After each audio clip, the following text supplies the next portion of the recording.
بد نصیبی بڑی خوبصورت شکل میں آتی ہے اور ہم اسے نہیں پہچان پاتے۔ اسی طرح خوش نصیبی بھی بظاہر خوبصورت شکل میں آتی ہے اور ہم اسے بھی نہیں پہچان پاتے۔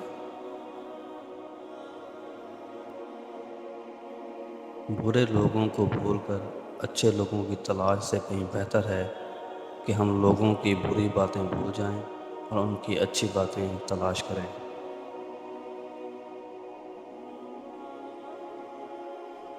اگر کچھ الگ کرنا ہے تو بھیڑ سے ہٹ کر چلو۔ بھیڑ ہمت تو دیتی ہے مگر شناخت چھین لیتی ہے۔ محبت کتنی بھی سچی کر لو، لوگوں کو سچی محبت کرنے والے نہیں بلکہ اچھی شکل والے ہی پسند آتے ہیں۔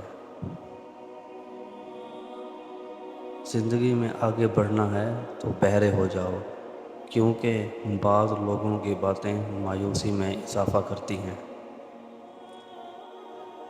اپنی ذاتی کائنات میں آپ نے جتنا حصہ اللہ کا رکھا ہے اتنا ہی اللہ کی کائنات میں آپ کا حصہ ہے۔